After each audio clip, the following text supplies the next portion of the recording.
is Jamie, host of the Jamie and Genty Show, broadcasting live each week on Tuesday at 12 p.m. from Fishbowl Studios. Log on to hear sports talk from basketball to football and view your feedback on the biggest sports news you want to talk about from around the world. So be sure to log on each week Tuesdays at 12 p.m. to catch the Jamie and Genty Show. Hope to see you soon on Fishbowl Radio Network. Jump in. Hey world, this is the Jamie and Genty Show right here on Fishbowl Radio. My name is Jamie. It is December 27th, 2022, and welcome. Now, this is our last show for 2022. There's more shows in 2023, so get ready. Get ready. Tell a friend. Tell your spouses, tell everybody to watch or listen to the show, please. Thank you. I appreciate it. Now, the task at hand. Let me say one thing, and I have never said this before in my life. I'm going to say it now. How about them Cowboys? Damn. I've been trying to preach that ever since Saturday night. Now, the only difference is we didn't get the primetime game. That was not a primetime game, guys. We could have got the Saturday night game, which, by the way, rest in peace to Franco Harris. I understand that game had to be played at night. I get it. Sunday night, you had the Cardinals and the Buccaneers. Boo. That should have been moved from Sunday night to Saturday, where our spot is. Damn. But then again, you had the Mavericks game. But, you know, it's kind of like the Rangers and the Cowboys when they play together. You either go to the Cowboys game or you go to the Rangers game. I prefer to go to the Cowboys game because the Rangers are not going to give me anything. They haven't given me anything in 6 years. But that's a different story for a different day. But this game, man, I'm so excited. We're not back. We're not. This is a start to something special. Now, that special could turn into disappointment. That special could turn into a championship. We'll see. But let's dive into this game. Philly versus Dallas. Gunnar Minshew's no joke, guys. It's no joke. He went 24 for 40 for 355, 2 touchdowns and 2 interceptions. It's unfortunate that he had those 2 interceptions. You can't blame the game on him. I just don't think Philly was ready to play. 4 turnovers. They're not ready. And now there's teams out there that Gunnar Minshew is still a quarterback in this league. Teams need to give him a chance. Jacksonville did not give him a chance. They went ahead and drafted Trevor Lawrence. You see how that is going right now. There's teams in the league that need a quarterback. Houston, Seattle, Cleveland, Indianapolis, New Orleans, Carolina, among others. Gunnar Minshew has a job in this league, guys. Don't look at, I'm trying to find that word. I can't find it. Don't sleep on him. But anyways, with that being said, we didn't get home to him. That's the other problem we didn't get. And at some point, we have to get to him. At some point. Now, Mr. Prescott, 27 for 35 for 347, 3 touchdowns and an interception. Finally, he took accountability for his act. Finally. Like, dude, the first interception, just throw the ball at their feet or throw the ball out of bounds. Don't they teach you to throw the ball out of bounds? Or don't they teach you to say, you know what? It's not going to work. Just throw it away. Throw it at their feet. Whatever it may be. But finally, you said that was on you. Now, granted, are you going to make that same mistake twice? We'll see. But 11 interceptions since week 8, god damn. I'm like, that's a lot. That's like 2 interceptions per game. Relax. Calm down. Stop forcing the ball out there. Stop playing Superman. We know you're Dak Prescott. Be Dak Prescott. Don't be a what's that called? Who's the worst quarterback in the league? I don't know who's the worst quarterback in the league. Don't be a Carson Wentz. Just trying to do anything that you're supposed to not do. But anyways, now I have questions. With that being said, let's bring Gabe in. And Gabe, welcome, sir. Welcome. What's going on? How you doing? Man, I'm doing all right, man. I'm excited. I'm looking forward to where this team goes moving forward.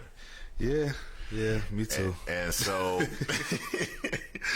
now we have this, right? Mm-hmm. I want to talk about this division, right? Yeah, we're in it now. 3 weeks ago, you could say, we give to Philly, we can rest our guys, which I have another question for. We can rest our guys, and now we're in it. So, look at these numbers. These are my numbers personally. Mm-hmm. Division-wise, me personally, I give us 51% to win this division. I know you're going to disagree with me. Go ahead. 100% disagree with you. I knew he was going with that when I said, these are my numbers. These are not ESPN numbers or Fox Sports. My numbers. If I'm going to give my number, I got to be honest and tell you. We got about 35% chance. 35% chance. Why do you say 35%? I say 35 because they got the Saints and the Giants left. Okay. Two teams, one of which I think they may lose one of those games with the Giants because the Giants need to win. Okay. But they're not losing to the Saints. The Saints have nothing to play for. They're not in the mix. Oh, that's right. They're not in the mix. So, but still, it's a when you have nothing to play for, you still got to play the game. I agree. I agree. And most of the time, when the team has nothing to play for, those are harder victories for I teams. understand. But at the same time, neither one of these teams would have anything to play for at that point. If let's just say, God forbid, we lose to Tennessee on Thursday. Holy crap, that'll be a dumpster fire. Yeah, then immediately Philly doesn't have anything to play for. Right. So it's you get what I'm saying? So I get what you're saying, yeah. 35%, because I do see a chance. There is a legitimate chance. Okay. But whether we win the division or not, yeah, we got our work cut out for us in this NFC. Because we do. You got to think about it. Mm-hmm. If we don't win out and we end up in the same 5 seed? Yes, the 5 seed, yep. So, end up there, we got to play the winner in the NFC South. The NFC South, unless it's Tampa Bay, that team is going to have momentum. Yes. Because it's really a two-team race right now. It's Tampa Bay and Carolina. I think Carolina is a game behind. They are.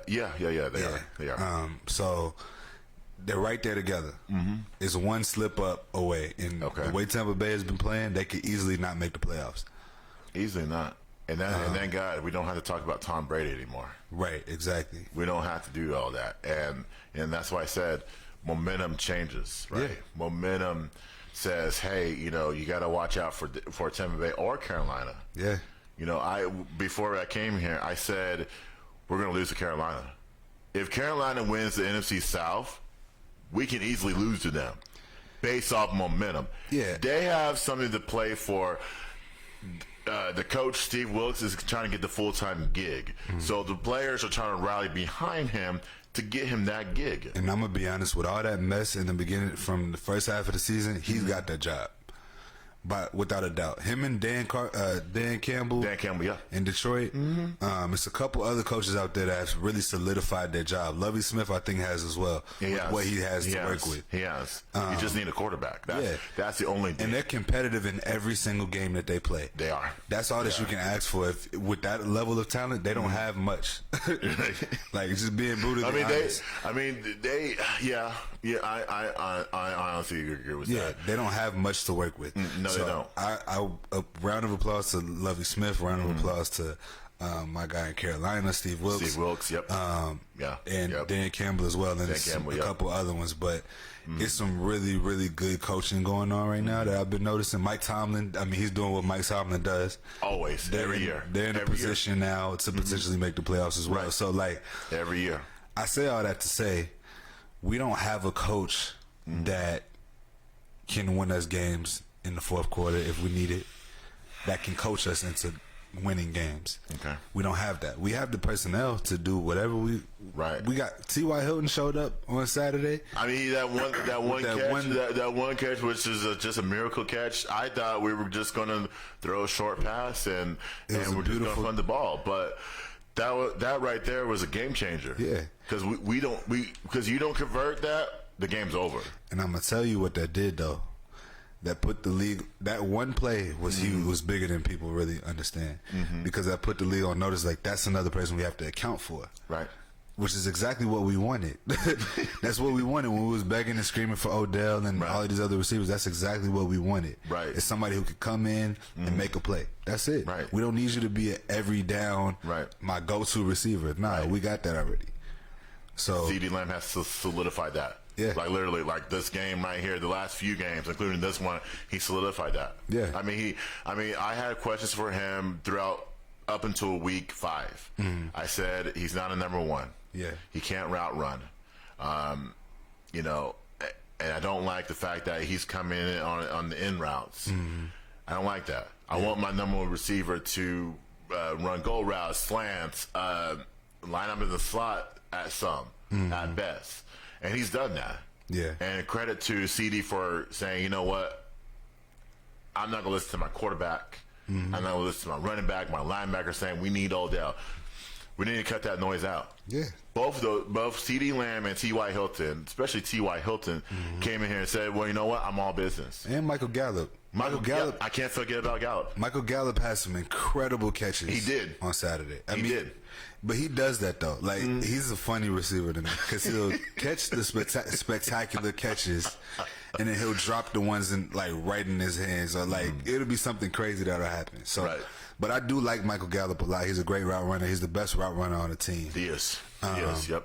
And so. Complimentary. I like where we're at. Right. I do like where we're at. I don't love it.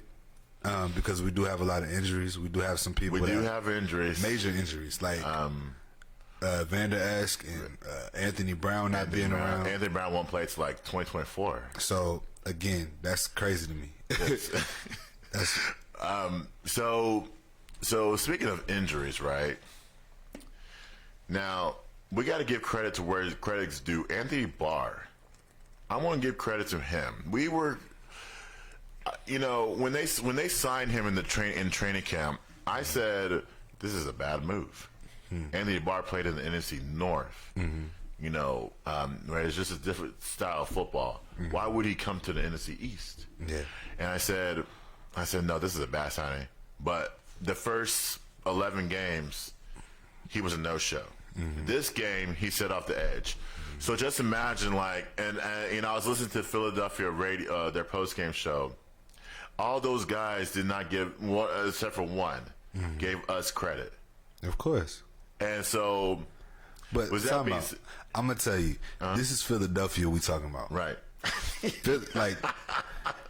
Every single sport, in every single sport that they have in that city, they are the same fans. They are.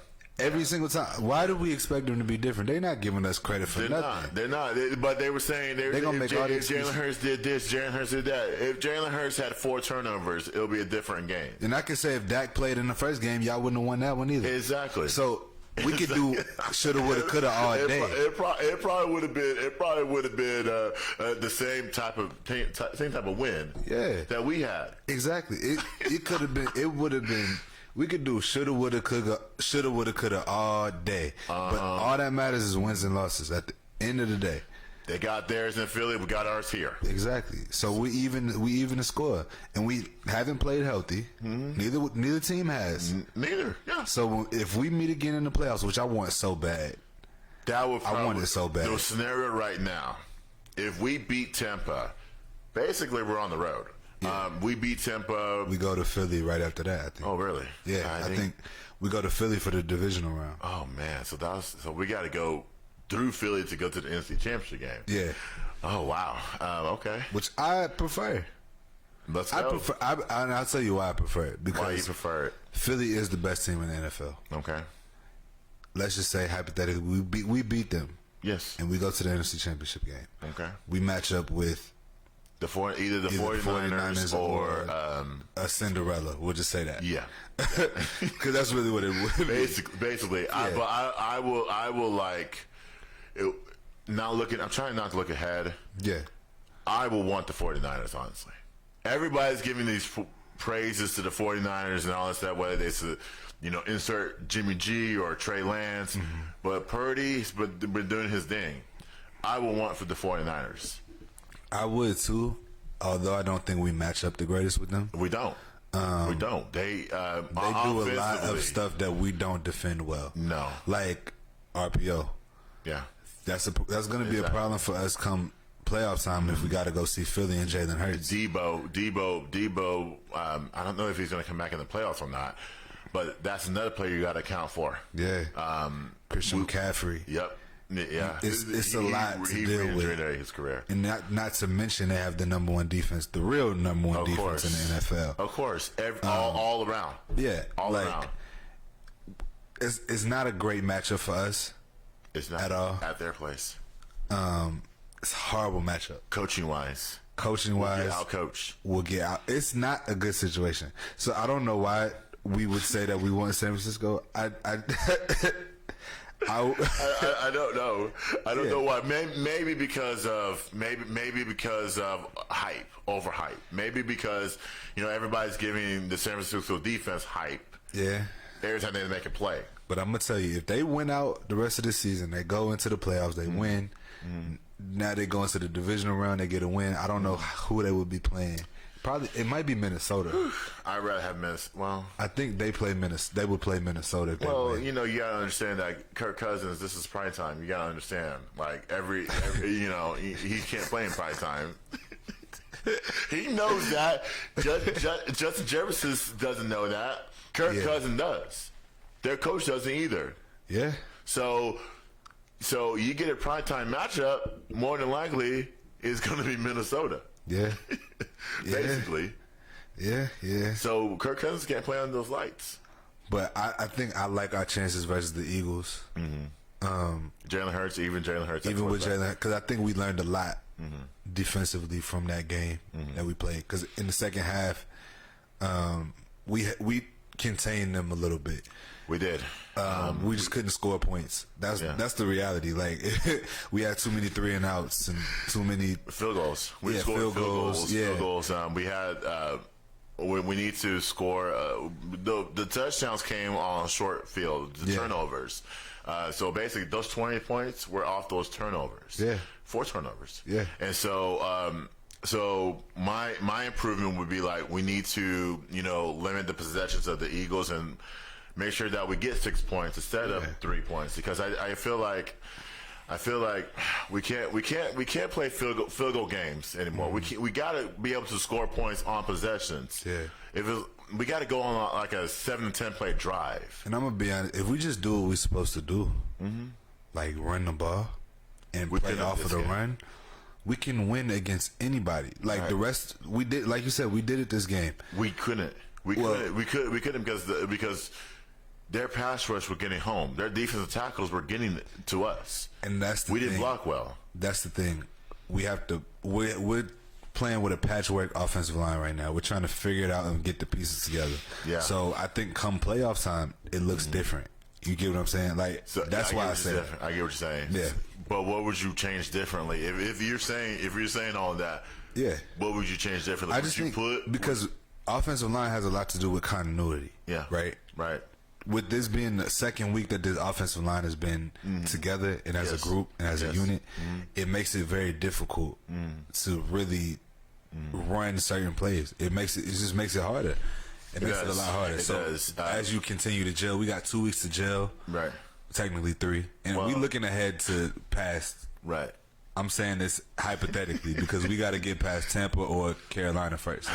I mean, we have to at some point. We have to, and I will tell you, I don't like. What I don't like is the Jason Peters, coming in and out. Yeah. Like if you're going to put him. If you're going to put him at right tackle, or better yet, in the left tackle, or not left tackle, but left guard, for example, then keep going with that. Yeah. Like you talk about continuity. It's rhythm and continuity. Exactly. Your quarterback does not get sacked 6 times, which just happened this game. Like, I understand. Like, you got to protect Dak better. Yeah. Like, granted, he made some runs. He made some plays on his legs. But we got to protect the quarterback. We got to protect. And that's a lot. That's honestly how a lot of these interceptions have happened. If you think about it, like, he's been under pressure. But that first one didn't. Not the first. I'm not talking about this game. I'm talking about overall since he's been back. Of course. It's been a lot of pressure and combo blitzes from these defenses. Yeah. And I think that with Dak, he has a tendency to get trigger happy when he's under pressure. He does. And so, a lot of the times, he's forcing throws, underthrowing balls because he's constantly under pressure and he's stressed out. Not even that, he's panicking. Stressed out. Yeah, he's panicking back there sometimes. Yeah, you're right. I do want to see Dak throw it away or, use his legs more. Maybe go to the middle, maybe go to the side. I know he doesn't have that speed. To be real, bro, I would like him to just take the sack sometimes. Like, I don't want to be in 6. 3rd and 15 situation. I know he took 6. I want to be in the. Listen, I would much rather him take a sack than throw a pick. I agree with you. Exactly. That's my point. I don't want to. But at the same time, I don't want to be in those 3-15 situations because I don't either. What do you have? At least you have the situation of. At least you have the ball to potentially make a play. Exactly. That's the point. I don't give a damn about 3rd and 15 if we still got the ball. What play do you have? You got to call your number one receiver to make a go route, or better yet, a T.Y. Hilton say, you know what, just go down the field. Let's make a play that way. And I agree. I 100% agree. It's not ideal, but if I'm picking between the two evils, right, take the sack. Like, I would much rather you hold the ball and fall before you throw the ball in traffic and get it picked off. Can he run? He's mobile. He can run. I'm just saying. He's mobile, but give me at least 5 yards. But you know damn well Dak has not been the same quarterback since the injury. He has not been. I don't even consider him a mobile quarterback. He runs for necessity now. It's not.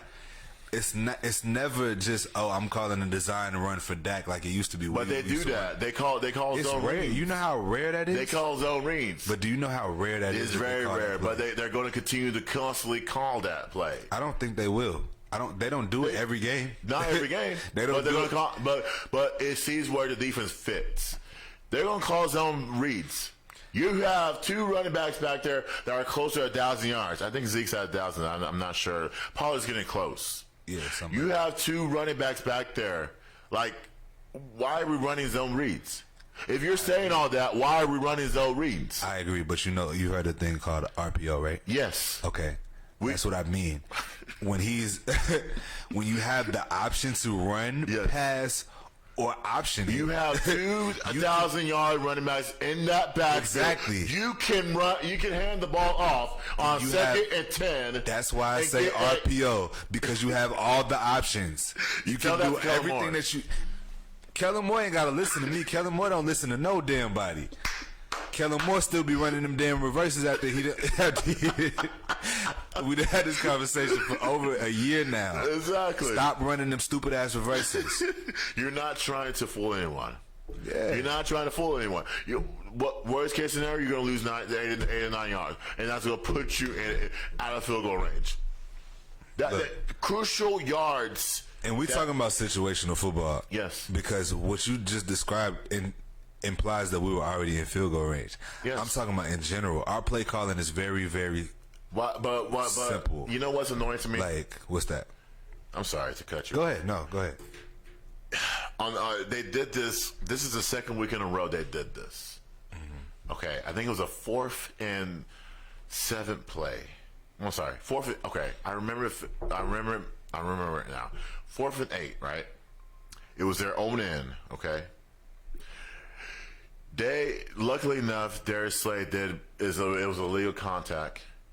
It was barely in there. So why is it that on a 4th and 8 play on your own end, basically on your own end, why are we going for it? Why are you lining up trying to make the defense bait? I agree with you. But yet you don't have a play in your pocket on 4th and 8 on your own end. You got lucky that Darius Slay hit Hilton 5 yards. I'm gonna be honest. We don't need that. 4th and 8 is never the time we should be going for it. Anything 4th and 5 or longer, unless it's the desperation time. Yes. We should not be going for it. You should. We're not built for that. But you should be lining up to make the defense bait. Yeah, I mean, either That way, annoys me. It irritates me too. But that's coaching decisions. I don't like that. That's the thing. That I do furthers not. my point. That furthers my entire point. Yeah, We're it not does. built to win from a coaching standpoint. We're not. We have a lot of talent. We have a lot of gifted players, but we are not built to win long term. It's just not realistic. I don't see us going to the Super Bowl. I can't see that. I don't see it either. Is there a honestly. chance? Yeah, absolutely. We're going to the playoffs. Like a 5%. Like, it's a chance for everybody that makes the playoffs. Washington got a damn chance. Like, if we've been, you know what I'm saying? I know what you're saying. Yep. Yeah, I laugh because I know what you're saying. I understand. So, at the end of the day, we have a chance. Yeah. Absolutely. But we are not built to win long term, and we're all going to be disappointed if we don't realize that. You're not, and people have to, old, young, middle. We have to know that at the end. People who are passionate that wear those Cowboys jerseys all around there, have those Cowboys gear, wherever that may be. They don't think that way, Gabe. I already know. They think that we beat the Eagles, that punches our ticket to the Super Bowl. Yeah. We beat Tennessee. We got another ticket to the Super Bowl. We beat Washington. That's another ticket to stuff like that. That really bothers me. I'm like, dude, we like you said, there's teams out there, even the better teams that say, you know what, we can be better next year. So with that being said, I don't want us to get carried away. Nah. We're There's nothing to get it's carried away weird. over. It's You know how weird. many red flags I saw in that game on Saturday? There's a lot. There was a lot. There was a lot of red There was flags. a lot. That quarterback, Gunnar Minshew, is no joke. That quarterback does not throw for nearly through 400 yards. Nearly. Like you talked about, and Devontae Smith and what's the other one? Receiver? A.J. Brown. A.J. Brown. Both of those guys had 100 yards receiving. Yeah. I mean, that alone right there tells you we got our work. We got work cut out for us. Yeah, I mean, I'm thankful that Devontae Smith had a good day because that was my fantasy team. Oh yeah, congratulations to that. I won this week, by the way. Congratulations. Championship week coming up next. I hope you win. Yeah, I appreciate that. Appreciate the support. Anyway, but in all seriousness, we do have a lot of holes in our defense. Yes, we have a lot of inconsistency on offense. A lot. Offensive line was horrible. I think this was their worst game. They made it by C.D. Lamb catches and Dak Prescott, taking the chances when it was available. Yeah, but we find a way to stay in the mix, and I gotta respect that part of it. Okay. The resilience of the Cowboys Resiliency. Yep. That's a big word. It's huge. It's huge. That's a good sign. Maybe not so much this year, Right. but for the future, we have a very resilient team. We've had a lot of adversity this year. I just want to put things in perspective because we've overcome a lot. Our starting quarterback was down for the first 6 games of the year. Yes. And, Cooper Rush came in and did his And job. held it down. He did his job. Defense stepped up too, Yeah. kept us in a lot of games. So They did. we have a very, very resilient team. We do. We do. And I do think that there's potential for greatness here. I just don't think it's this year. I just don't. I think we have too many deficiencies. I agree with you. We have too many deficiencies in certain areas that is going to kill us in the playoffs. It's going to kill us in the playoffs. If you don't make the right moves in the postseason, if you say like a 4th and 8, you don't line up on your own end and try to bait the defense. Yeah. You're not trying to convince anybody. No. The second thing is you don't call in rounds for Kevontae Turpin and C.D. Lamb. You're not trying to fool the defense. The only thing is you're going to lose 5 to 6 yards. Or better yet, you're going to be out of field goal range. The third thing is you got to score touchdowns. Yeah. You got to score touchdowns. I'm sorry. We got to draw better plays. I think everybody that follows the Cowboys knows the playbook. Yeah. You don't have to hide it from us.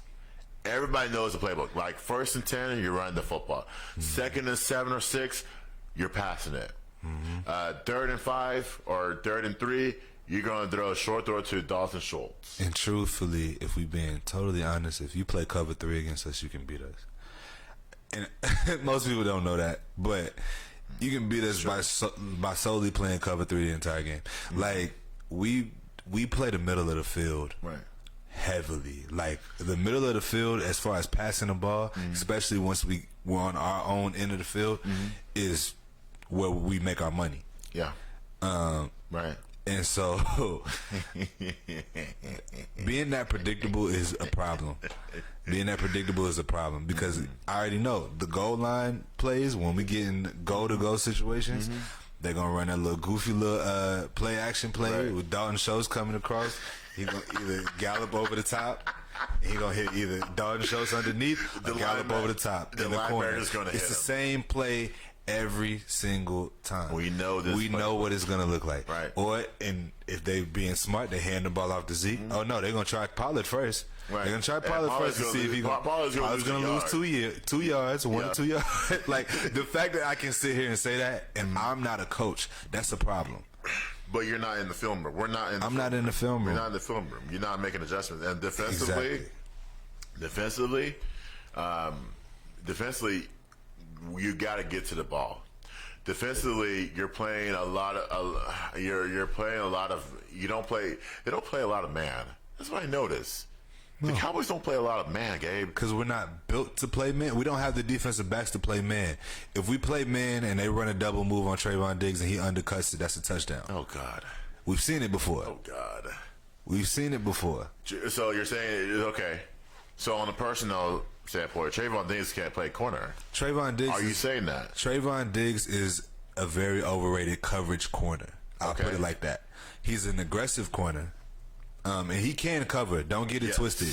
He can cover. He didn't make the Pro Bowl on accident. He hadn't caught that many interceptions this year. Right. He can cover. But I want, as far as lockdown, shutdown, he's not corner. He's not that. No, because he doesn't have he has the technique, but the problem is he is very aggressive. Right. He likes to undercut everything. So when you undercut everything, you're taking the risk of getting beat over the top. Exactly. It's just that simple. Wow. So he has the potential if he can clean that up. That's a fixable. That's a technique thing. That's a mental thing. It's not even just technique. That's mentally. All right, I gotta play smart here. I gotta play smart. How do I react to things? It's really more about his motor. Right. It's a motor because he's very aggressive. Right. He's gonna try to go get every single ball, but that comes from a playing receiver in the past. Right. So. When you have a history of playing receiver, you play the ball all the time. Right. That's all that you do. Right. So, you know how you prevent that? Yeah. Your front four, actually your front five, needs to pressure board better. We didn't get home a lot. No, we did not. And I want to ask you this. Now, Michael Parsons. Michael Parsons is having his best season yet. I think in the press conference today's press conference, Mike McCartney was asked, who's your defensive player of the year? Yeah. Mike McCartney or Nick Bosa in San Francisco. Me personally, I go Michael Parsons. Just the sacks and all that stuff. Just how he plays. Just how he plays everywhere on the field. He can make those plays. Nick Bosa's no joke either. Have you watched Nick Bosa this year? I watched a little bit.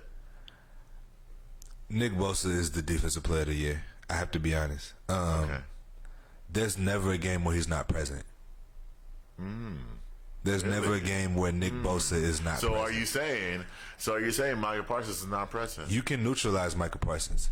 But how does Michael Parsons get through that? Because I feel like if you're going to neutralize him, that you gotta place him on the other side of the field. Well, you gotta. I'll say this: you don't have to line him at the line of scrimmage. Maybe you can line him at the linebacker spot, and maybe you can tell him to rush. I'm gonna tell you, Michael Parsons benefits from moving around. Yes. A lot of the times where he's getting these pressures and he's coming from different angles, so you never know. You're not always prepared. But teams are adjusting. They're starting to adjust to it. They're starting to know in order to neutralize him, you have to run at him. Right. That's what Philly did. Philly was the first didn't do team this to game. expose it, and that they didn't have to. They threw the ball over our head like everybody else is gonna do for the rest of the season. That's true. I'm just saying. I understand what the you're moment saying. Anthony Brown went out, we have an immediate deficiency in the Look at this defensive one. backfield. Look at this play. Okay, Deron Bland. Deron Bland lined in the back corner. He did a decent job. Yeah. He outmanned Quez Watkins. Yeah. McKenzie Alexander got some run, and that was it. And Bland is a smaller corner. He's a shorter corner. So So I think that he benefits from being in the nickel spot. Yes. But when you put him at outside corner position and he has to defend 6'4", 6'5", 6'6" Or better receivers. yet, if you look at AJ Brown, a physical specimen, you got AJ Brown 6'3", but he's He's a beast. He's a beast. He's built like a tight end. Yeah. So you have to guard a tight end. Yeah. And Deron cannot guard it. Deron plays, like you said, he plays more slot nickel. Yeah. And so in this draft, I'm looking ahead. I'm sorry. In this draft, I will go if I'm Will McClay. I would drive down to San Antonio, UTSA. I can't remember the guy's name. I seen him play because of North Texas games, obviously. Yeah. The 6'4" corner, he plays everywhere. Yeah. He plays slot corner, slot nickel. He's 6'4". I go after that guy. Maybe not the first round. Maybe the I'm gonna second tell or you third though, round.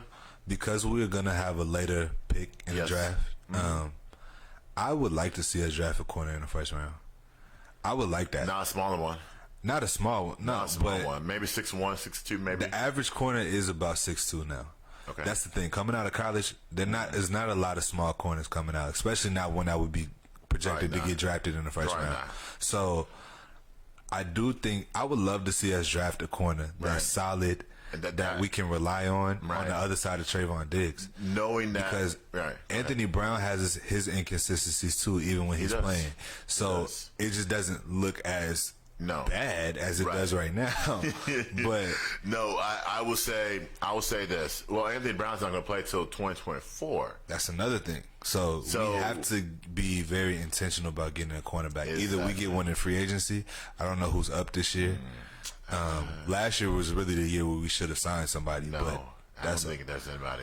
I don't think that. Not yet. I haven't heard anything. Yeah, not that I know of, but we got to draft a corner early. I think we draft a corner before we draft a receiver.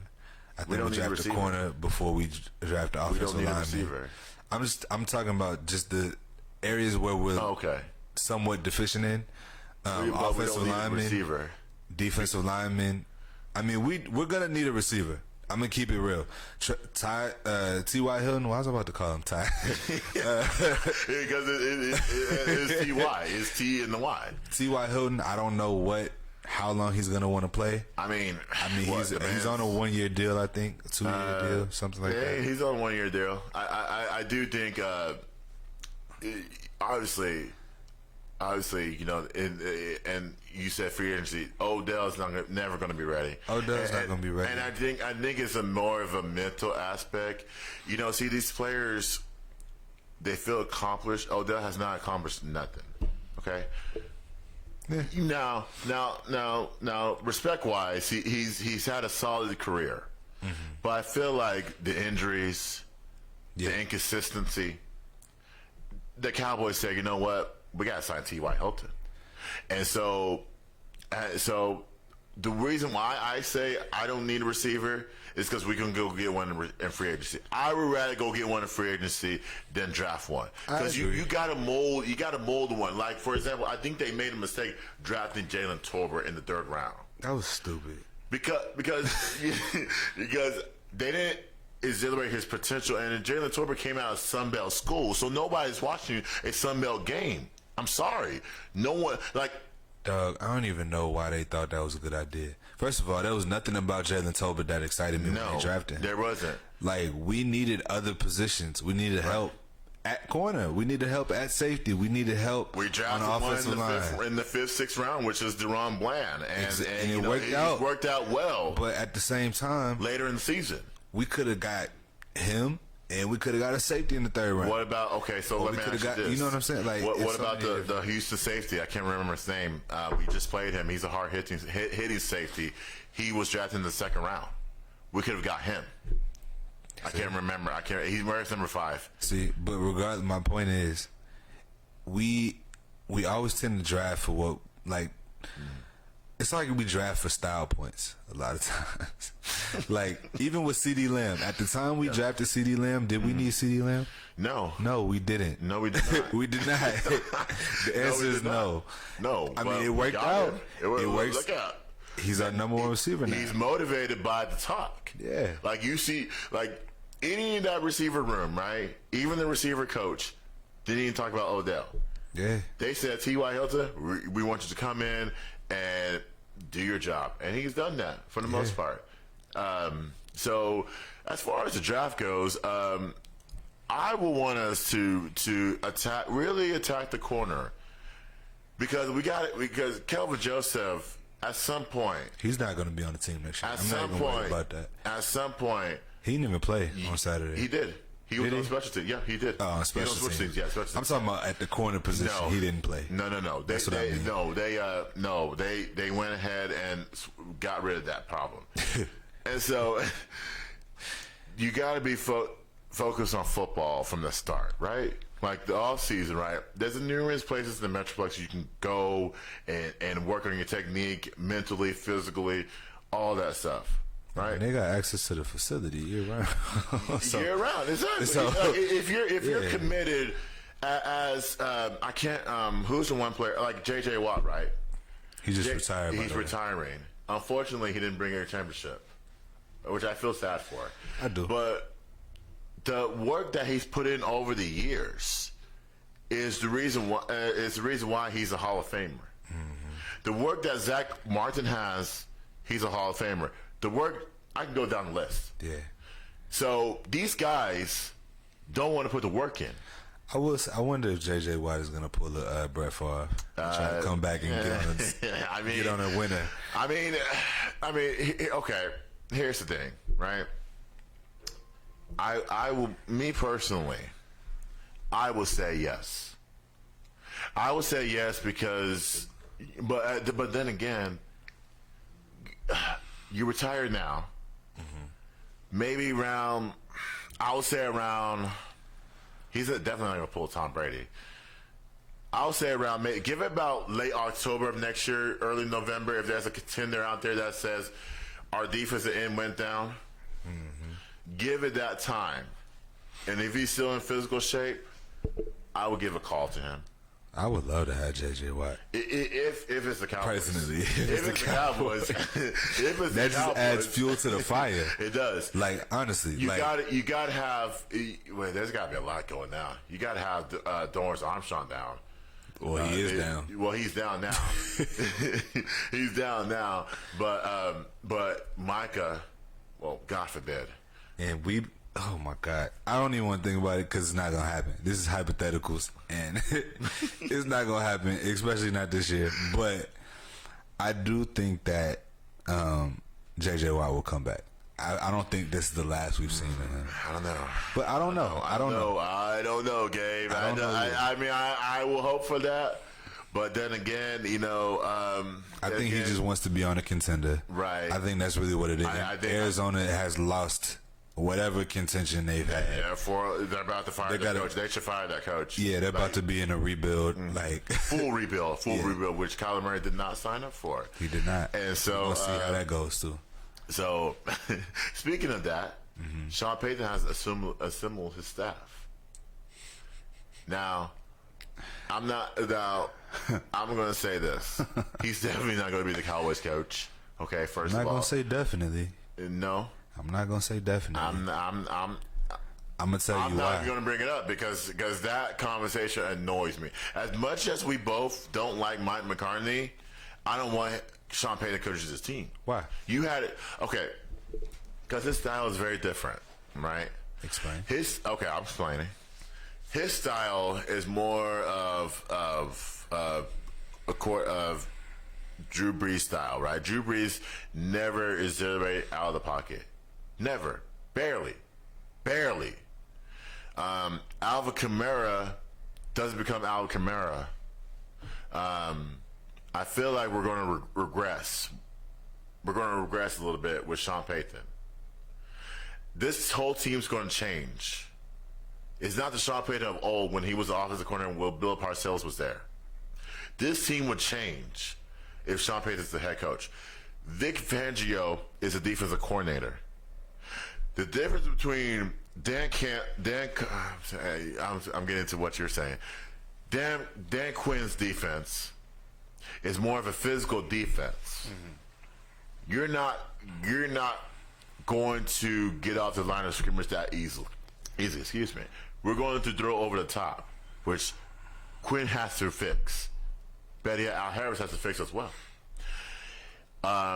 Vic Fangio, I look at the Denver teams when he was the head coach, the actual head coach. Now, granted, his defense was finesse. Mm-hmm. Like, his defenses were like, okay, we're going to allow you to get 3 to 4 yards and we're going to tackle you. Finesse. I don't want finesse defense. I want a physical defense. I feel like my nerves is that Dan Quinn is going. Well, that's another point. My point is Sean Payton is going to go a full rebuild type of team. I don't want that, Gabe. We have a $30 million quarterback. We have a running back that, again, that's going to get 1,000 yards. We have another one that we have to sign. We got a receiver that's number one. New Orleans barely had a number one receiver. They were just shifting guys in and out. We have 3 solid tight ends. We have an offensive line. We have, on defensively, we have some guys that need money in the next 2 to 3 years. Mm-hmm. We can't lose that core. Sean Payton, we're going to go in full rebuild. So we don't want that. I don't want that because we're so close. Every year we are up until I'm going to say 2019. We've been so close, and then a new coach comes in and tries to screw it up. Mm-hmm. Mike McCarthy screwed it up the first year. The last 2 years, including this year, he has not. It's a game by game. It's a game by game basis. You want to talk about Mike McCarthy real quick? Because hold on, I can't let you get that off. Nah. Since he's been here, we've had the mistakes from first year, which that's not his fault. Yeah. He's coming into a new situation, a lot of moving pieces. He took a year off. Remember that? Took a year off, yeah. So it was a lot going on. Right. The following year, we play San Francisco in the playoffs. Yes. We're in a position to potentially kick a field goal, tie the game, or even go score. We're close enough. Okay. Needless to say, why in the world would we call a run play in the play with 15 seconds left and try to force our way back to the line of scrimmage to spike the ball so we can kick it? That makes no sense. That's a coaching call. Let me try to explain. I'm not trying to defend it, and I agree with you. That's poor clock management. Is all that okay? You're defending the sideline. San Francisco did a fabulous job defending the sideline. They kept everything else in the middle. So if we had a receiver in the middle of the field, you can throw the ball. You can say, okay, 15 seconds, get in the middle of the field, run down to the 15-yard line, get down. We got to have an official. The officials got to be trailing play. The officials can't be running 40 yards to try to put the ball down. Like, come on. Like, dude. Like, I'm not trying to blame the officials. The officials did a decent job. Like, but I don't. But you know what? I agree with you. I don't call running play. The reason why. They weren't trying to run. They were trying to throw a pass, but it wasn't there. But even prior to that, it was so many poor clock management situations in that game. And I don't want to talk about the past, so we're in a whole new season. Right. But that told me everything I need to know. Green Bay told me everything I needed to know this year. Aaron Rodgers was Mike McCarthy. Aaron Rodgers carried Mike McCarthy. And I'm talking about this year when we played Green Bay. That told me everything I needed to know about his coaching style. Right. It's emotional. Right. He went for it more time. He went for it more times in that game on fourth down than I've ever seen him go for it. He's He's conservative as hell.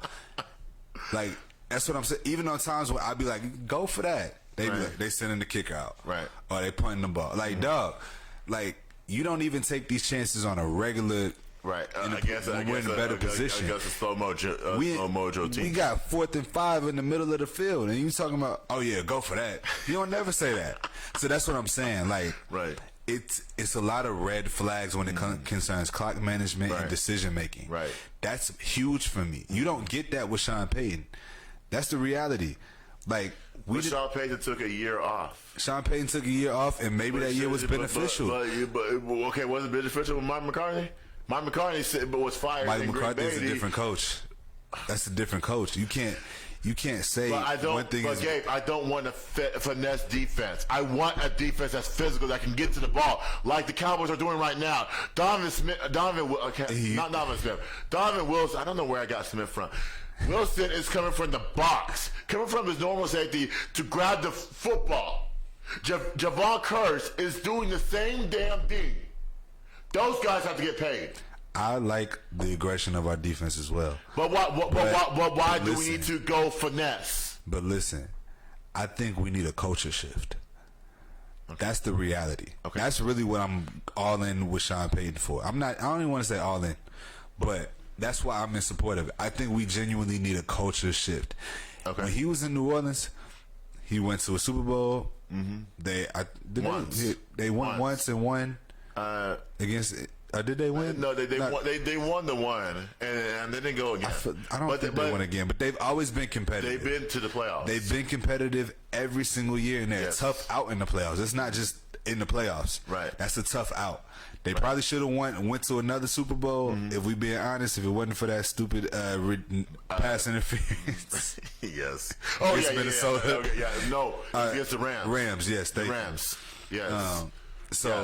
And I think they would have went on to play Minnesota. Minnesota was involved some kind of way. I forgot. No, you're right. It was the Saints. No, that was the year before. Regardless, it don't matter. It don't matter. The point is they've always been competitive. Mm-hmm. I want to compete. I want a team that's going to go out. We not? No. Are we not competing? We are. I'm being facetious, but I think. But in all seriousness, though, I do think we lose a lot of our competitive nature when we get a lead, or when we have to literally be behind and play from behind. And I've noticed that under Mike McCarthy more than ever. We have this tendency. We shouldn't have to play like that. We only play well when we're playing from behind. Even on Saturday, we were down. We were down by 10 points. Twice. Yeah. Twice. And we played from behind basically the whole time up until the fourth quarter. And that's my point. I don't like that. It's a lack of discipline to me. Right. It's a lack of passion to me. Right. Because at the end, in the NFL, it's any given Sunday. You get up for everybody you play against. Yeah. I don't give a damn who you playing against. It could be Houston. It could be Cleveland, Chicago. It don't matter. Right. You got to get up every single game. Tennessee. This game is not no gimme. Tennessee. I did see the comments. Tennessee. I did see the comments when I was watching that press conference, and I saw that somebody wrote 45-16. I'm like, no, that's not going to happen, because you know why? Because we don't play like that. No. But here's what. But can Sean Payton coach another team? Can he go out there and coach Arizona? He can. Can he go out there and coach Chicago? He can. Well, actually, Chicago doesn't need a coach. But Arizona? Definitely. Who else? Denver? Oh, that's right. Denver fired their coach yesterday. Yeah. Denver. I can see him getting that Denver job, though, for real. Dan Quinn? Dan Quinn's going to be right there again. Yeah. Dan Quinn is the best coach we have. He is. By far. He signed a 2-year contract. Yeah, he's locked in. He's not going nowhere. But Jerry better offer him another one. He better offer him another one. Like literally, we almost lost Will McClay. Yeah. Will McClay was about to go take the GM job in Houston, like paying a lot more, taking control. Just imagine. And now you pay him for, I think it's for the next 8 years. Yeah. And so he's going to be there. Yeah. We got a lot of good stuff, and I do agree with you. I don't think we need a coaching change, but I do think there needs to be some serious adjustments made from Mike McCarthy as a coach. But that's his mentality. That's who he is. That's who he's been. Players feed off that. Yeah, and that's why, like, his style of coaching is my least favorite in the NFL because you play not to lose instead of playing to win. Yeah. That's literally how I look at it. He's playing not to lose instead of playing to win. That. You can't play like that. No, and that's why we won't go anywhere. That's again, like, I hate to be that person. If Jerry were to, well, this is not Jerry issue, but if Mike McCartney were to say, like Aaron Rodgers, for example, if Mike McCartney gave Dak the keys, what would Dak do with those keys? I feel like Dak will take it and run with it. Does he not have the keys? No, I don't think so. I don't think so. No. Why don't you think that? Because I look at Aaron Rodgers and Tom Brady, especially Aaron Rodgers, right? Mm-hmm. Aaron Rodgers calls his own plays. Till to this day, Matt LaFleur does not call the plays. Aaron Rodgers calls his own plays. Aaron Rodgers knows the game, right? Despite of how hatred you hate him. And just to clarify, Aaron Rodgers doesn't call his own plays. He has the ability to change plays. He has the freedom. So, he has the freedom to do that. Okay, that's why he has keys. Yeah. That's why he has keys, because I want Dak to do that, though. I want Dak to go to McCartney and say, I want the keys. I can lead us. Aaron Rodgers got you to numerous playoff appearances, Gabe. He got you that one Super Bowl. But I'm going to tell you, everybody's not Aaron Rodgers. I know they're not. I know they're not. But Dak has $30 million every game. People are blaming him for the losses. Okay, listen. So $30 million is what the market bet at that time. Yes. Period. That's the reason why he is a $30 million quarterback. Yes. That's the only reason. Because he's middle third quarterback. He's 10 to 15 if you ranking him. Yes. 10 to 15. 10 to 15. Easy. He's not. Okay. He's not a top 10 quarterback. That's fine. Okay, that's fine. Am I wrong in that? That's fine. That's fine. Dak is not a top 10 quarterback in the NFL. Dude. Name me 10. That's fine. But go ahead. That's fine. Because you know why? Because okay. This dude here has every game, people are finding a way to blame Dak for something. He can throw an interception in overtime, and he gets blamed for the whole entire game. Your defense gave up 500 yards. Yeah. Again. Yeah. And they don't get the blame for that. It comes with playing the quarterback position for the Dallas Cowboys.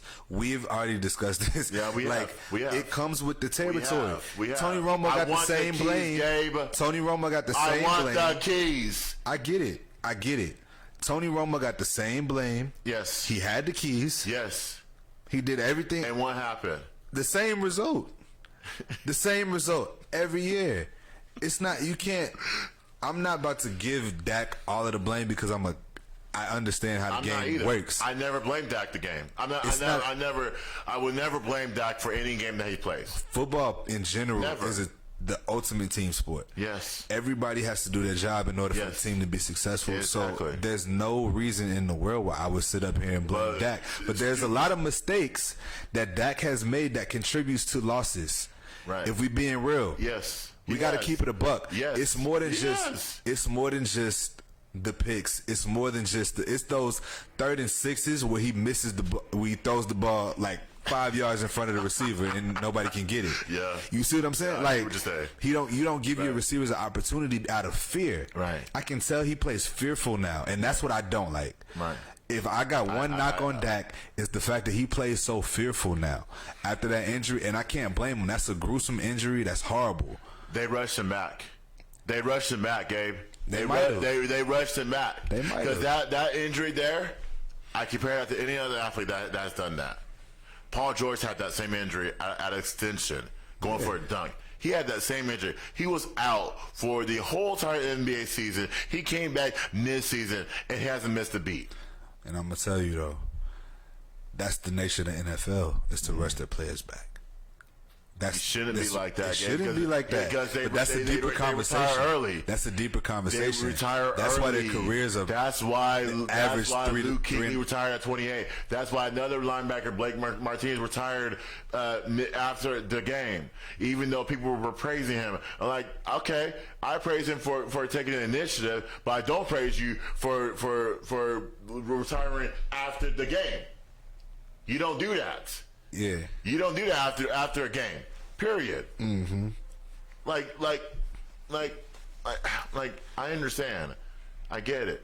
But you're damaging the career yourself. I agree. You're limiting yourself. I agree. But again, that's the nature of the league. And that's why the careers average about 3 to 5 years. Yes. Absolutely. And 5 is a stretch. You make it 5 years. Unless you're playing for the Cowboys, then you're going to play for 5 years. Yeah, if or you, better, 6. And so if you make it that far in your career, consider that a blessing because this league doesn't cater to really recovery. Like you saw that with Tua. Tua shouldn't have been back yet. No. And he hasn't been the same since. You know what's funny? You know what? I think Tua should hang it up right now. I think he should right now. And I didn't read what Robert Griffin and the other person said. Mm-hmm. I'm saying he should retire now. It's just too much. It's too much on your head. Like I understand playing Superman, but you can't play Superman with the brain. Yeah, and I get what you're saying, but I'm not gonna tell him to retire now. Dude, but like how many times is he going to get hit? How many times does the Miami Dolphins have to realize that this quarterback is getting hit at the top of your head? Sit him down. You could take his jersey away. You could take his helmet away. Sit down, bro. Yeah, Stop trying to play Superman. I would definitely have sat him down for longer. But at the end of for the rest of the season. I mean, I can't even say that because I'm saying that. Have you ever had a concussion? Never. Okay, so I'm telling you from personal experience, that concussions are nuts. It's a very weird recovery time. I think you can't sleep. You can't. It's hard to say, oh yeah, sit them for the rest of the year because the recovery time has to do with your brain's ability to recover. Right. So it's not just an easy yes or no. Yeah, sit them for the rest of the year. Mm-hmm. Nah, a lot of players don't need that. Mm-hmm. Now there are situations where that is needed. Do I think this Tua situation was one of those? Probably. Man was if we in being the real. Hospital in Cincinnati. Yeah, dude. Prior game, the dude was shaking his head after a hit. I already know. Doesn't tell you that. That doesn't tell you. Trust me, I agree. Sit down. Like personal wise, stop trying to play Superman. There's other quarterbacks out there that want to play quarterback for the Miami Dolphins. Mm-hmm. Believe it or not. Oh, there's a bunch of them. Yeah, there's a bunch of them. I mean, to be honest, our quarterback might want to play for the Dolphins the way their receiver core look, but that's another conversation. That's another conversation. They got probably one of the best receiver cores in the league. They do. With the solid running back. So maybe 2 of them. The reality is Tua definitely should have been sitting. Yes. He was not ready to come back when he came back. No. And because they were on a massive skid, like I think that they rushed him back for sure. They did. Because there's no way you're ready for that. And that's a serious injury. Like you got to take those, and they're starting to take them seriously. They're starting to take more precautions. They're trying to the league is, but the individual organizations are responsible for how you support your players' recovery. Right. Period. Absolutely. The Miami Dolphins should be held accountable for that. Right. That's why they're investigated. They're being investigated right now by the NFL. So that's good. That's good. I hope they get fined every penny. Yeah. Every penny. Mm-hmm. But Tennessee's up next. There's a Thursday night game. It's a game where it's a win or go home. Now, before we move on, I want to say this: we shouldn't take this game lightly. Tennessee's fighting for the AFC. I think it's the AFC South. South, Yes. So it was Jacksonville. Fighting with Jacksonville, which is Jacksonville. insane. That's insane. Yeah, who would have known? It made me feel better though. I ain't gonna lie. It does make me. It does make me anxious, though. It Yeah. makes you anxious about this game because. Makes me anxious about this game because Tennessee is playing for something. They're playing for something. So at some point, you got to understand. At some point, we have to go out there. I think Michael Parsons is a little tired. Yeah. You know, I did see that the timeout that they called. I'm not ready to take his jersey away or helmet away yet, but I want to Sit him wait. for Washington. You can sit him in Washington. If Philly clinches the division, Yeah, if Philly wins. if they win, then I sit him out. Yeah. But being Michael Parsons, you're not gonna tell him no. Yeah, you literally gotta you- take his helmet and hide it. Right. He's one of those. You definitely have to hide it. Yeah. Definitely have to hide his jersey, all that stuff. Yeah. Because that's the warrior he is. And so, with that being said, we just gotta see. You know, You got a score prediction? oh man, God, I don't really do this, but I am going to do this. I did this for the Eagles game. I said the Cowboys 27, Eagles 24. I was way off, but anyways, Josh, man, I can't imagine us not scoring 30 points this game. Tennessee has a lot to play for. I know we're going to make Malik Willis look good. We're going to definitely make Derrick Henry look good. They don't have any receivers. They don't need receivers in this game. Defensively, it's hot or cold, considering how you want to play it. I'm going to say Cowboys 31, Tennessee 27. That's my score. Okay. I think it's going to be a dogfight. Tennessee has a lot to play for. Yeah. You know, they lost to Houston, so I think they'll be up for this game. Definitely up for this game. Yeah. So but we got to come out with a victory. I think anything less than that, I think it's going to kill our chance. I think it's going to kill our momentum if we lose. I agree. We definitely need to keep winning. I do think that I don't see us scoring 30 points. It's Dak Prescott. I see us getting close. It's Dak Prescott. It is Dak, but I see us getting close. We're not far off. I got 27-17. I got us winning by 10. I think that we play well against good running backs, ironically. You got to tackle Derrick Henry. Derrick Henry is Yeah. physical top, and you know he lives here. You know that, right? Yeah, I did He know bought that. he bought a house, so he lives here. Yeah, it's a lot. It's A lot of people that live here, yeah. So you got to tackle him down low. Yeah. Kind of like I don't want to compare him to Brandon Jacobs because he's not a Brandon Jacobs. He's like a taller version of Adrian Peterson, Yes. which is scary. That's to scary. think about. You yeah. got to tackle him low. 27-17, I think that we play, like I said, we play better against better running backs. Dalvin Cook, Saquon Barkley, we held them in check relatively. Yes. The second game. Yeah. The second game we did was Saquon. Yeah, so we're going to have to make them throw the ball, Okay. ironically. Malik Willis does not want to throw the football. He doesn't. He Not at doesn't. all. And considering the fact that he came from the Sun Belt, he's ready. He's ready. I don't know why Tennessee does not see that. They see Ryan Tannehill as the main guy. But Malik is ready.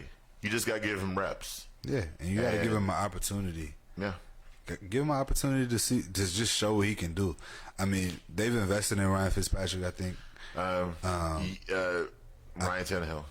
What? Fitzpatrick. I was God, like, that was wild. That was out of nowhere. That was crazy. I was like, Ryan Fitzpatrick. I'm like, he retired. Ryan Tannehill. Ryan Tannehill. Thank you. We just messing up everybody's name today, y'all. Yeah. It's one of those days. It's okay, guys. But yeah, so I think Tannehill is a great quarterback. Great is a strong word. He's a good quarterback. He's a good quarterback. A decent quarterback, He's, I would say. Again, he's middle third, lower middle third Oh, quarterback. man, he's in the top 30. Well, I'm sorry, 25 through 30. I got him 15 and 20, but Holy crap! I got him 15 and 20. That Ryan Tannehill should be blessed. He should be blessed. He should be But blessed. I mean, it's several. He's probably close to that at 20. Like, if we being real, I hated when he changed positions at A&M. Yeah. I hated that. He was a great. He was a decent wide receiver. I don't want to say great for. I don't want to put great in the sentence, but he was a good wide receiver at A&M. But I hated when he changed it up to quarterback because I feel like he would have made a good wide receiver in the league. Yeah, I agree.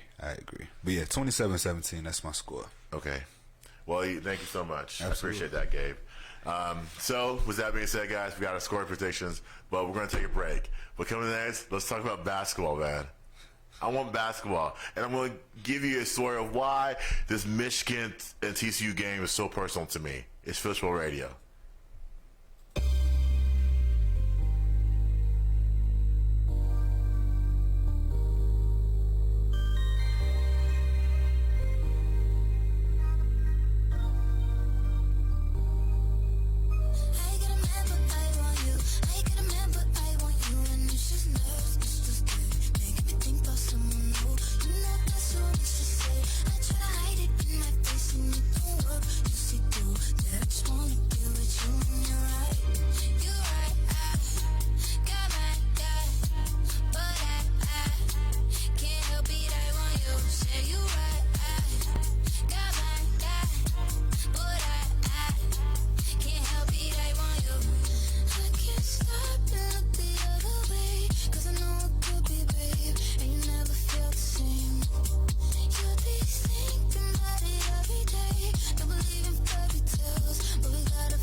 Of you and just for the night, yeah, just for the night. Do I wanna lose all that I have? You could be amused and help me cash, but I just need you to come break my back. If you wanna attack it, it's just that's just life. I'ma be real, you just my type. I got a man, but he ain't in sight right now. So I got a man, but I want you. I got a man, but I want you, and it's just nerves, it's just dick, making me think about someone new.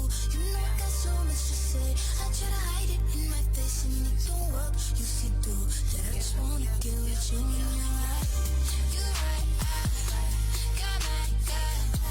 But I can't help it, I want you.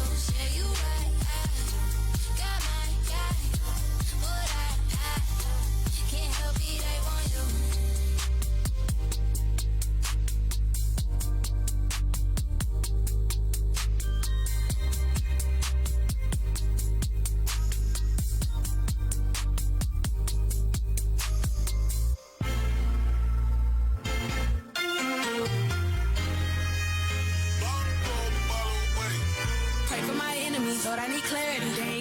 empathy from me, they stare at me. They used my couch when they needed the therapy. Took what they needed, but never took care of me. They said I dollar sign, treat me like currency. Kill all they hopes and dreams if they won't murder me. Sunshine on me, sunshine on me. I just let the sunshine on me. Sunshine on me. I just let the sunshine on me. Sunshine on me. I just let the sunshine on me. Yeah, yeah. Yeah, pray if they run up, I'ma cut up, bring out these BBs, like the sun up, these niggas Stevie, to the come up, we ain't got my bread up, let them wonder, if I ain't do nothing, I kept it 100, Lotto for real, I ain't never done front, they do it, they can, bitch, I do what I want, trim me they pockets, I told them to run, sunshine on me, every time I leave the crib, I got it on me, got it out the mud, I did it by my lonely, pop my shit down, being low key, sunshine on me, I ain't giving any hang, bitch, you no peace, fuck a 2 cent, you can get a 2 piece, if I step back, hit you with the 2, 2, 3. Pray for my enemies, thought I need clarity. They ain't got empathy from me, they stare at me. They used my couch when they needed the therapy. Took what they needed, but never took care of me. They said I dollar sign, treat me like currency. Kill all they hopes and dreams if they won't murder me. Sunshine on me, sunshine on me. I just let the sunshine on me. Sunshine on me. I just let the sunshine on me. Sunshine on me. I just let the sunshine on me. Yeah, yeah. Pull up, wish they would up, if he ain't my slime. He a booger, I ain't gon' joke him, I'ma cook him, sunshine on me. Dabbing Booker, them niggas with you. They just lookers, they ain't finna shoot. I'ma switch him, your bitch think I'm cute. I'm a jigger, she try to give me sugar. I'm a musher, big beater nigga, Bill big spieler nigga, smoke big trailer nigga. We too loud to ignore nigga. This Iggy get jiggy with niggas, don't make me with Smith me a nigga. I just told him, "Motto, you want in my side, I will put you out. You must think you lotto. I'm all you got, you know I'm the guy, or the god of the sun and the light like Apollo."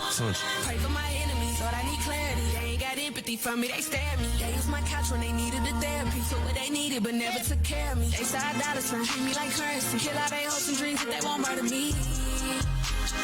Sunshine on me. I'm sunny, that boy ain't no dummy. I slide off a gummy. I heard I got money, but still just some bummy. I'm sweeter than honey, I'm sweeter than rapping. Like what the fuck happened? Came back and he snapping, came back with a passion. These niggas was capping, they talking on me. I bought a 9 when that COVID hit. She said my Gucci don't go with it. Just try and be happy, get money tomorrow. My girl hit the lotto, my sons are mulatto. My sons are all healthy, ain't shit you can tell me. I'm hotter than Nelly, they say that I'm smelly. It never smell healthy, I think. Y'all got messed up like a sink. Skated, you not in the ring. Pray for my enemies, thought I need clarity. They ain't got empathy from me, they stare at me. They used my couch when they needed the therapy. Took what they needed, but never took care of me. They said I dollar sign, treat me like currency. Kill all they hopes and dreams if they won't murder me. Sunshine on me, sunshine on me. I just let the sunshine on me. Sunshine on me. I just let the sunshine on me. Sunshine on me. I just let the sunshine on me. Yeah, yeah. Bitch, I'm the golden child.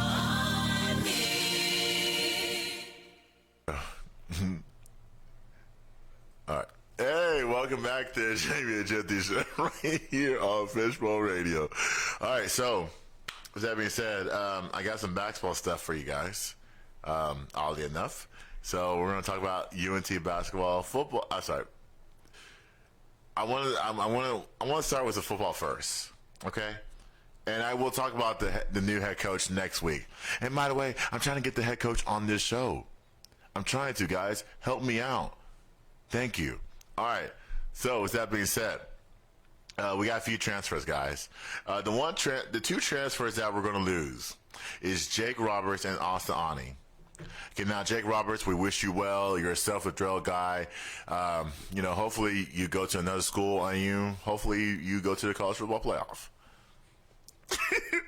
So with that being said, Ani, excuse me, sir. Where are you going? What school is interested in you out there? Dude, like, how? You're on the list? Dude, you said you didn't want to play football anymore. You said you wanted to go to try for the NFL. Why are you transferring out of North? Who's going to take you in? There's quarterbacks out there that are filling up the spaces. Where are you going to go? You might as well stay at North Texas. We need a quarterback. But then again, it can't be you. It can't be. I'm sorry. I don't want conservative quarterback. I want quarterbacks that can get the job done. Dak Prescott well, I'm sorry, not in college, can get the job done in the NFL. Barely got the job done in college. Barely. I want quarterbacks like that in North Texas. And I will talk about the head coach next episode. So with that being said, I want to talk about the basketball team. I want to start with the ladies first. Now, when I looked at the stats first, we beat Howard, HBCU school, and we lost to Georgetown. Okay? The key stat I looked at, not only the points, the key stat was the turnovers. And I thought it was a little smudge. Because I was like, 26 turnovers, 24 turnovers. So you're turning the ball over 50 times, 50 turnovers in the last 2 games. Like, come on, man. 50 turnovers the last 2 games. We have to clean that up. I don't know if it's a personnel issue. I don't know if it's a skill issue, but we got to clean up the turnovers, ladies. We have to, because when you turn the ball over 20 times a game, you don't win games. You won the Howard game, but you don't win games when you turn the ball over more than 20 times a game. I'm sorry. We got to clean that up for the new year. And we have 3 wins. They're picking us to go 5th in our conference. Like, we got to get this together. We got to get it together, ladies. We have to. And I'm looking at the players. I'm not looking at you, Coach Mitchell. I'm looking at the players. I'm looking at the key player outside of Noble is Lampkin. I'm looking at you, girl. You haven't been a presence down low. Okay? What? Can you patrol the paint, please? Can you guard the paint? And it's not your fault. I understand there's other players out there that have to guard the man up top. But I want you to be that big person that you are. I want you to score 10 points, 10 rebounds a game. Can we get that? That will translate to victories. But with that being said, we're 3-7, I think. We have to get this crap together. I'm sorry, we got to get it together at some point. Now, men's, I'll do Osam. I can't pronounce his name, but he had 37 points in the UTSA game, and we beat him 78-54. So shout out to him.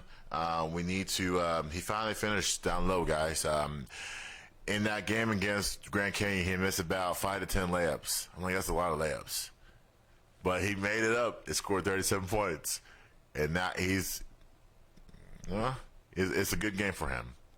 But we just got to see what happens. They play a 9-man rotation. They're 10-2, which I'm happy about. But, guys, can we keep it? But the only thing is they're half-court offense, and we got to respect that. We got to respect the half-court offenses, guys, that North Texas runs. The shot clock, half-court offense, defensively, wow, you can't get anything past them. So, with that being said, this is what we got to deal with the whole entire season. All right, so with that being said, I want to talk about the NBA a little bit. I want to talk about the Mavericks. Now, the Mavericks are 18-16, 8th in the West. They beat the Lakers on Christmas Day. You know why? Because the Lakers are garbage. You got to be kidding me. They are. Why are you looking at me like that? Because they don't have anything. Like LeBron was saying, we need Anthony Davis. What has Anthony Davis done? Anthony Davis, before he got hurt, was an all-star. On a team that y'all were less than 5 games under 500. Like, stop this. Like, when will you accept that the fact that your team is not good? And when will you accept that the Mavericks, as a team, as a whole, need a second star? I heard Trae Young's available. He can't fit on the team. Trae Young needs the ball more than anybody in this league. More than Luka. And Luka has the ball 98% of the time. And that's why the record shows you are what you are, according to Bill Parcells. 18-16. in the West. I thought y'all would be a little bit better. The rotation has not been there. You're getting out coach. Luka's carrying the load. At some point, he's going to tire himself out. At some point, he'll say, you know what, guys, I need to sit out. You know what, guys, y'all need to get a superstar and get your act together, Mark Cuban. Nico Harrison, get your act together. You let Jalen Brunson walk. How you going to let a guy walk and get his money in New York? And now he's balling out. He's their number one. He could have been number one in Dallas. But you barely beat this Lakers. The Lakers cannot play any defense. It takes 5 players to commit to the defensive end. Lakers have none. They have no players that can. That's why they gave up over 120 points. Anytime you give up over 120 points in the past 5 to 6 games, your defense, you're not playing defense, period. Your defense is horrible, and nobody on that team is addressing that.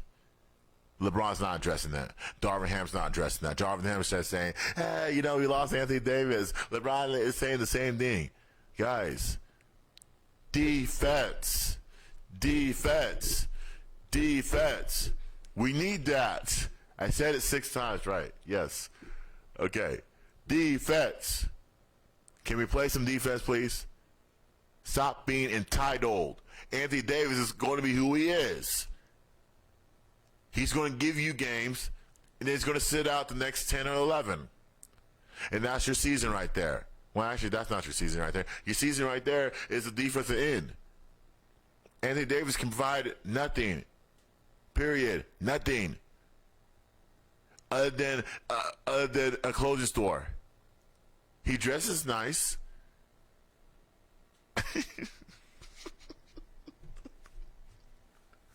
Oh, that was good. That was good.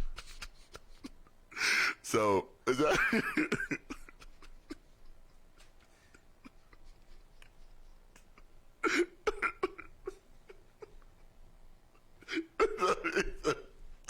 With that being said, guys, they barely beat a sore Lakers team. And so the Mavericks, we got to get our act together. We got to get a star. Trae Young is not that star. We don't want that. We don't want Trae Young. Even though he's having problems in Atlanta, let them trade him somewhere else. Which, by the way, I'm surprised that Atlanta's playing so horribly lately. But then again, it's the East. So, anyways, the Celtics. Here's my next one. Oh, I want to give you my MVP take. Jason Tatum's 1. Number 2, Embiid. Number 3, Doncic. Number 4, Jokic. And number 5, Morant. That's my MVP. Okay. With that being said, number 4, the Celtics, are they finally back? Yes. After they torched the Bucks on Christmas Day, they're back. They're back. Jason Tatum is an MVP frontrunner, and he should receive MVP all year round. He should. He should. He's that great. He's that great. Jaylen Brown is no joke either. And Marcus Smart, fabulous. Al Horford, fabulous. They got a team where they got depth all around, guys. They can kill you in any other game. But I need that poster of Jason Tatum dunking on Giannis. I want that poster. Maybe I can hang it up on my wall and say, "Hey, Jason Tatum dunked on Giannis." Wow, whew. That was tough. But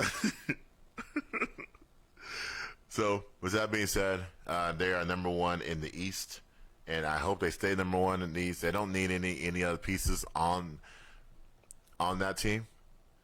You just need to stay consistent, because for a while, you got the Pacers beating them, you got the Magic beating them, which out of nowhere, Orlando has won 8 and 9, and that was crucial of them in the offseason. But you're gonna have those stretch of games where you're gonna win 8 or 9 games. You're gonna go a stretch where you're gonna lose 8 or 9 games, or more than that. So, with that being said, Jason Tatum is my MVP favorite right now. I know some people have Jokic and Embiid, but Jason Tatum is that dude. Number 5, what's happening in Phoenix? What happened in Phoenix? They're 19-14.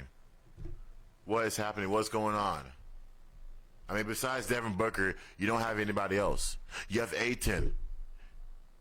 Ayton was about to go take a contract in Indiana. And the Phoenix said, you know what? We want this guy back. Let me ask you a question, Phoenix. Wasn't that what was it to take advantage of the guy? Wasn't there to say, you know what? Let's let Ayton walk and make his own money and let him do his own thing and be on a team that's a team that doesn't get on you. Like Coach got on you the other day, which as he should. Mikal Bridges got on you just for playing horribly. Ayton should have one of those cards, those vacation cards that says "Want to get away," and have his face on it. And so, well, that was good. So, so, with that being said, it's January the 15th that he can request a trade. And you know what? I wouldn't blame him if that were to happen. You know, the team is barely going anywhere. I still think they're haunted by the Mavericks win last year at their place. You know, they're not haunted. Devin Booker's not haunted by a Kardashian curse, which to me is not real. It's not real. Devin Booker got rid of her. And look at Devin Booker now. He's averaging 30-plus points a game. He is. He's done that. I would have him as the MVP, but he's number 6 on my list. So with that being said, I want Phoenix to get it together. They were the team that I pick to represent the West. Now I don't know. Okay? It's early. Basketball will start to pick up as we go on. And this conversation will pick up as we go on throughout the whole season. Now, I wasn't going to do this, but I want to talk about TCU versus Michigan, college football playoff. Okay? We got to give a shout out to TCU. Now, I've been trying to get some players on the show, a coach. I've been trying that for like 2 to 3 months now. I'm still working on it. Okay? Now, let me tell you a personal story. There's no tears, Gabe. So, story is, I wasn't going to go on air with this, but I am now. Story is last year, right? Last year, I was doing security. I have a boss. Boss was a big Michigan fan. He was Michigan everything. Michigan football, Michigan basketball, Michigan swimming team. You can say Michigan tennis team, Detroit Lions, Detroit Pistons. Anything that had Detroit, Michigan on it, he was on it. He was a fan of it because he grew up in Michigan. Okay? What is there in Michigan? Would you go on vacation in Michigan? I wouldn't. Would you? No. So there you go. So, with that being said, he was from Michigan. So last year, right, this guy was an a-hole. Wasn't doing anything. Wasn't, addressing the needs. Wasn't addressing anything that us security needed to be successful. Now, granted, it's security. They don't make a lot of money, and I get it. But the people at Chick-fil-A make the same money as security does. They get more benefits. That's why their doors are open every single day. Well, except for Sundays. That's why they're packed. You can go to any fast food line down the list. They're taken care of. This guy did not take care of us. Now, he wanted something from me. Well, yes. He asked me to do something. But prior to that, I asked him, can you address this issue? He ignored it and went on to another issue. So that got my ego going. I was very upset. Then I said, he asked me to do something. I said, I gave him a long message. I said, I'm not going to do it. They call it insubordination. I said, fine. I let my ego get in the way. Then, Monday night, I remember it physically. Monday night, he comes out of nowhere. Give me your bag. Come into the office. So we went to the conference room, and he was like, and I had my badge in my hand. You're gone. You're fired. And I had the badge in my hand, and he ripped it out of my hand, and I almost took it to that step. I said, and I always said, God was on my side. I said, God, let me not hurt this man today. And so, literally like ripped it out of my hand. Literally ripped it out. I said, fine, okay. I walked out. Okay, I walked out, told everybody. I told them, man, I didn't even get to say bye. So, for 2 weeks, I fought. For 2 weeks, I drove all the way. I drove to 3 different places, and I said, you know what? Review this. Review this. Get him out of there. And so they said, no, we're going to keep him, and we want you to be successful elsewhere. And you know what I said? I said okay for a little bit, but then I realized that they're taking advantage of me, so I can go make my own success on my terms. So I said, I made success on my own terms. I'm still working on being successful, but I said, you know what? I'm not going to do security for the foreseeable future. I'm not going to. Not because of that situation, because growth. You got to have growth. In this industry that I'm doing right now, I'm going to have growth. This gives me growth. It does. Literally. It does. No matter how much some of the nonsense I say, this gives me growth. So, anytime Michigan plays a basketball, football, or a baseball game, I want them to lose so bad. I want them to lose so bad. Like, I don't want Michigan to hold that trophy. They're overrated. They barely beat Ohio State. Barely. That's why I said, Ohio State, please knock them off. You are better than Michigan. But yeah, you went ahead and you lost that game. Michigan should have no chance. The WNBA team, years ago, they were the Detroit Shock. They went from Detroit to Oklahoma to now Dallas. What does that tell you? Cade Cunningham was the number 1 pick in last year's draft. He's hurt. Do you think that number 1 picks wouldn't be in Detroit? The first day you're in Detroit, what difference have you made in Detroit? Nothing. The last championship y'all had is 2004. That's years ago. Do you know what has happened between 2004 and now? A lot. Detroit's not that city. Michigan's not that state. Well, that's good. I like that. So, that being said, I want Michigan to lose so bad. TCU, can you knock them off? Heck, you know what? You know what I'll do?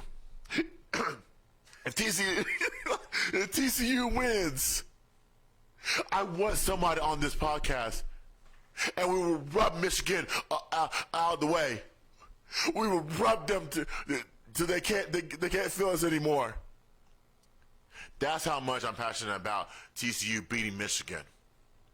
Because Michigan is overrated. They are. They got lucky against Ohio State. Get lucky against Purdue.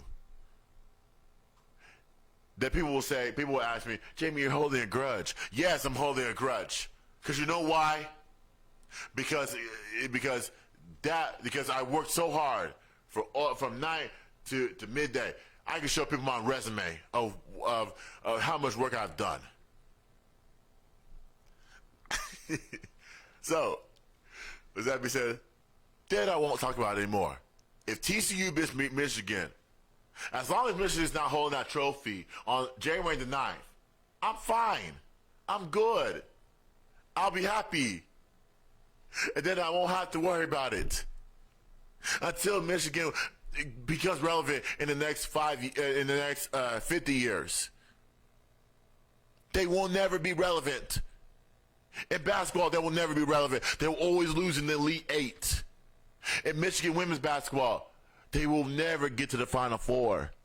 Michigan baseball, they will never get there. Softball, they're down the list. Detroit Pistons will never be in the postseason ever again. It's over. Joe Dumars, it's over. Dwayne Casey is over. Kate Cunningham, it's over. Sadiq Bey, it's over. How many times do we have to, okay, I got you. How many times do I have to say this? It's over. It's period. It's done. It'll be done come Saturday night. I'm tired. Now, that's my Michigan rant of the day, guys. Thank you so much for listening. I want to appreciate y'all. We got more stuff coming in the new year. I'm always going to be here, guys. I want to thank you for the 6 months that I've been here doing this radio show. There's going to be more coming. So, and hopefully there'll be a guest as well. So with that being said, please subscribe, like it, tell your friends, your family. And that's it, guys. I appreciate your time. I'll see you next week where we'll talk about more basketball and we'll talk about the Tennessee game. It's Fishbowl Radio. Good night. See you in 2023. Hey, this is Cheryl Jones, host of Tuesday Talk with the Queen of